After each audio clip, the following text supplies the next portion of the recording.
Hello guys, അപ്പോൾ ഇന്ന് June 1 ആർക്കും മറക്കാൻ പറ്റാത്ത ഒരു ദിവസമല്ല. കാരണം നമ്മുടെ പിള്ളേർ സ്കൂളിലേക്ക് പിന്നെയും 2 മാസത്തെ യുദ്ധം കഴിഞ്ഞ് തിരിച്ച് സ്കൂളിലേക്ക് തന്നെ പോകുന്ന ദിവസം. പിള്ളേർക്കാണെങ്കിൽ കുട, ബാഗ്, പുതിയ ഡ്രസ്സ്, പുതിയ ചെരുപ്പ് ഇതൊക്കെ കിട്ടുന്നതിൻ്റെ എക്സൈറ്റ്മെൻറ്റും നമുക്ക് അത് വാങ്ങുന്നതിൻ്റെ എക്സൈറ്റ്മെൻറ്റുമാണ്. അപ്പോൾ ഞങ്ങൾ എന്ത് വാങ്ങാൻ പോവാട്ടോ. ഇന്നെന്തായാലും സ്കൂളിലേക്ക് ഉച്ചവരെയേ പോയിട്ടുള്ളൂ. അപ്പം ഉച്ച കഴിഞ്ഞ് ഞങ്ങൾ അവൾക്ക് ബാഗും കുടയും എല്ലാം വാങ്ങിക്കാൻ വേണ്ടി പോവാണ്. അതിൻ്റെ സന്തോഷത്തിലാണ്. അത് ആ മുഖത്ത് തന്നെ കാണാം. നമ്മുടെ പൈസയെല്ലാം ഇന്ന് പറക്കും. അതൊന്നും നമ്മുടെ വിഷയമേ അല്ല. നമുക്ക് പിള്ളേർക്ക് ഇഷ്ടമുള്ള കാര്യങ്ങൾ വാങ്ങിച്ചു കൊടുക്കുകയോ അവരത് ഇടുകയും ചെയ്യുമ്പോൾ നമ്മുടെ മനസ്സിലും ഓരോ രക്ഷിതാക്കൾക്കും ഉള്ള എന്താ പറയുക, ഒരു അതിന് പറയാൻ വാക്കുകളില്ല. നമ്മളതിലേറെ എക്സൈറ്റ്മെൻറ്റിലായിരിക്കും. കാരണം എന്തൊക്കെ വാങ്ങിച്ചു കൊടുക്കണം, എന്തൊക്കെ തികയും, എന്തൊക്കെ എത്രത്തോളം വാങ്ങിച്ചു കൊടുക്കണം എന്നുള്ള ഒരു ഉത്കണ്ഠയായിരിക്കും നമുക്ക് ഓരോ രക്ഷിതാക്കൾക്കും. അപ്പം ഞങ്ങളത് വാങ്ങിക്കാനുള്ള തന്ത്രപ്പാടിലാണ്. അപ്പം ഞങ്ങളത് പോയിക്കൊണ്ടിരിക്കുകയാണ്. അപ്പം ഞങ്ങൾ ബസ്സിലാണുള്ളത്.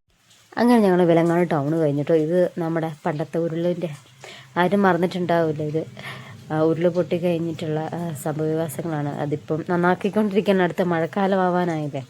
അപ്പം അത് റെഡിയാക്കുന്ന തിരക്കിലാണ് അവരും. അങ്ങനെ ഞങ്ങൾ ഭൂമിവാതിക്കലെത്തി. ഭൂമിവാതിക്കലിന് ഇനിയിപ്പം ഒരു കട, ഞങ്ങൾ എല്ലാ കടയിൽ നോക്കുമ്പോഴും അവിടെ ഇവിടെയുള്ള സാധനം ഏത് കടയിലാണ് കയറേണ്ടത് എന്നുള്ള സംശയത്തിൽ ഞങ്ങൾ പിന്നെ ലാസ്റ്റ് ഞങ്ങളൊരു കടയിൽ കയറി. അവിടെ നിന്നാണ് എല്ലാ സാധനങ്ങളും എടുത്തത് കേട്ടോ. ഞങ്ങൾ ഏകദേശം ഭൂമിവാതിക്കൽ പോയാൽ ഞങ്ങൾ ഒരൊറ്റ കടയിൽ നിന്ന് വാങ്ങിക്കാറുള്ള കടയാണ് ഞങ്ങൾ കയറിയത്. അപ്പോൾ അവിടുന്ന് തന്നെ ഏകദേശം എല്ലാ സാധനങ്ങളും ആദ്യം നമ്മൾ നോക്കാതെ വിചാരിച്ചത് ബാഗായിരുന്നു. അപ്പോൾ അത് അതിൻ്റെ ബാക്കിലാണുള്ളത്.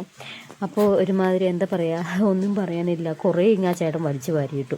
ഞങ്ങൾക്ക് ആ കൺഫ്യൂഷനായി. കുറേ ഇട്ടാൽ ചേട്ടൻ ഞങ്ങൾക്ക് കൺഫ്യൂഷനാണെന്നുള്ള കാര്യം ചേട്ടൻ അങ്ങ് തിരിഞ്ഞില്ലെന്ന് തോന്നുന്നു. എന്തായാലും കുറേ അങ്ങ് വാരി അങ്ങ് ഇട്ടു. ഏതാ എടുക്കേണ്ടതെന്ന് എനിക്കും തിരിഞ്ഞില്ല. ഞാൻ വിചാരിച്ച മൊത്തത്തിൽ കൊണ്ടുപോയാലോ എന്ന്. കാരണം നല്ല സെലക്ഷനാണ് കേട്ടോ. അതുകൊണ്ട് എനിക്ക് ഭയങ്കര ഇഷ്ടമാണ് അവിടുത്തെ എല്ലാ ഐറ്റംസും. ഭയങ്കര സെലക്റ്റീവാണ്. അതുകൊണ്ട് നമുക്കും സെലക്ട് ചെയ്യാൻ ഭയങ്കര ബുദ്ധിമുട്ടായിരിക്കും. കാരണം നമ്മൾ പ്രതീക്ഷിക്കാത്ത സാധനങ്ങളൊക്കെ ആയിരിക്കും നമ്മൾ മുമ്പിലേക്ക് എടുത്തിടുക. അപ്പോൾ അങ്ങനെ ഞങ്ങൾ 5-6 അവൾക്ക് ഇട്ട് കൊടുത്തു. അങ്ങനെ ഒരെണ്ണം അവൾ പിടിച്ചു, അവൾക്ക് ഇഷ്ടമായി. അങ്ങനെ ഞങ്ങൾ ഇട്ട് നോക്കുന്നു. അതിൻ്റെ ഇടയ്ക്ക് ഞങ്ങളുടെ കുഞ്ഞാറ്റ കാണിക്കുന്നുണ്ടോ, ചെരുപ്പാന്ന് തോന്നുന്നു. ആ ചെരുപ്പ് എടുത്ത് അങ്ങ് തിരിച്ചും മറിച്ചും വെക്കാൻ. അതിൻ്റെ ഇടയ്ക്ക് ഞാൻ സെൽഫി ഒന്നും എടുത്തു. പിന്നെ നോക്കി തിരിഞ്ഞ് വന്നപ്പോൾ ഇവരെ കാണുന്നില്ല. തിരിഞ്ഞ് വന്നപ്പോൾ ചെരുപ്പ് എടുക്കുന്നു. ആകെ അതിൻ്റെ മുമ്പ് 2 ആഴ്ച മുമ്പേ എങ്ങാണ്ടാണ് ചെരുപ്പ് എടുത്തത് വഴക്കുണ്ടാക്കിയിട്ട്. അതിന് ചെരുപ്പ് എടുക്കുകയല്ലെന്ന് പറഞ്ഞിട്ടാണ് ഞങ്ങൾ ചെരുപ്പ് എടുത്തു കൊടുത്തത്. പക്ഷേ ഇതാണ്ട് ചെരുപ്പ് എടുത്തുകൊണ്ടിരിക്കുകയാണ് ഗെയ്സ്. അങ്ങനെ പിന്നെ ഞങ്ങൾ ചെരുപ്പ് എടുത്തു. പിന്നെ കുറേ നേരം നോക്കിയിരുന്നു. പിന്നെ കുറേ നേരം നിന്ന് ഞങ്ങൾ മടുത്തു. ഞാൻ പിന്നെ സെലക്ട് ചെയ്യാനൊന്നുമില്ല. കാരണം എനിക്കൊന്നും ഇഷ്ടപ്പെടുകയില്ല. അങ്ങനത്തെ ഒരു പ്രത്യേക സ്വഭാവക്കാരും ഞാൻ. എനിക്കൊരു 5-6 കട കയറിയാലോ എനിക്ക് സാധനങ്ങൾ കിട്ടും. അതുകൊണ്ട് എനിക്ക് ഒറ്റ കടയും കൊണ്ട് നിൽക്കാൻ ബുദ്ധിമുട്ടാണ്. അതുകൊണ്ട് പിന്നെ ഇവളുടെ കാര്യത്തിൽ പിന്നെ എനിക്ക് അങ്ങനെ ഒരു ഇതില്ല. ഒറ്റ കടയും കൊണ്ട് തന്നെ അഡ്ജസ്റ്റ് ചെയ്യാം. അവർ അഡ്ജസ്റ്റ് ചെയ്യുന്നിടത്തോളം കാലം നമ്മളും അഡ്ജസ്റ്റ് ചെയ്യണ്ടേ. അപ്പോൾ പിന്നെ കുട എടുത്തു, ബാഗ് എടുത്തു. എനിക്കിഷ്ടപ്പെട്ടു കുട, പക്ഷെ അവൾക്ക് ഇഷ്ടപ്പെട്ടില്ല. നമ്മൾ അതിൻ്റെ ഇടയ്ക്ക് കുഞ്ഞാറ്റയ്ക്ക് ഒരെണ്ണം എടുക്കാൻ തീരുമാനമായി. അപ്പം നമ്മുടെ ചെറുക്കൻകൂട്ടം നമ്മുടെ കൂടെ ഉള്ളത് കൊണ്ട് അവർക്ക് 2 പേർക്കും കൂടെ ആക്കിയേക്കാം എന്ന് കരുതി. മഴയല്ലേ വരുന്നത്, എല്ലാവരും ചൂടട്ടെ, കുട ഇഷ്ടം പോലെ. അങ്ങനെ ഒരു കുട എടുത്ത് കുഞ്ഞാറ്റയ്ക്ക്. അപ്പോൾ ചെറുക്കൻ എടുക്കുന്നതിൻ്റെ തിരക്കിലാട്ടോ. പിന്നെ അങ്ങനെ ഏകദേശം 2 കുട ഏകദേശം കിട്ടി. അങ്ങനെ ചൂടിച്ച് നോക്കുക കേട്ടോ ചക്കര.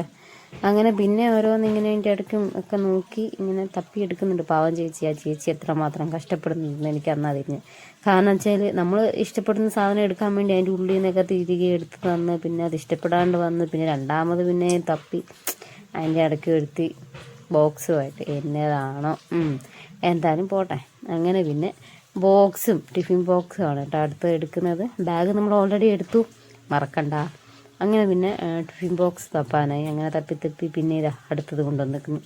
ഇതെല്ലാം ഫോണിൽ കണ്ടിട്ടാന്ന് തോന്നി. ഇവിടെ ഭയങ്കര വഴക്കായിരുന്നില്ല. എത്ര തപ്പിയിട്ടും അവൾക്ക് മതിയാകുന്നില്ല. കാരണം അതെടുക്കുമ്പോൾ വേറെ ഒന്ന് കാണുമ്പോൾ അതെടുക്കും. അതാണ് പരിപാടി ഇവിടെ.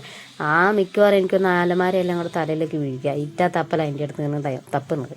പിന്നെ ചേച്ചീൻ്റെ അടുത്ത് എല്ലാം കൊണ്ട് കൊടുത്ത് ഇത് മതി, പൈസ കൂട്ടിക്കോളാൻ പറഞ്ഞ് ലാസ്റ്റ് ഞങ്ങൾ അവളെയും കൊണ്ട് ഇറങ്ങുകയാണ്. അല്ലെങ്കിൽ ഇന്നൊന്നും ഇറങ്ങിയല്ല, അല്ലാതെ തന്നെ സമയം വൈകി. ഇതൊക്കെ ഞങ്ങൾ സെലക്ട് ചെയ്ത ഐറ്റംസ് ആട്ടോ. അതിൻ്റെ അടുത്ത് നമുക്ക് നല്ല ക്ലിപ്പ്, സ്ലൈഡ്.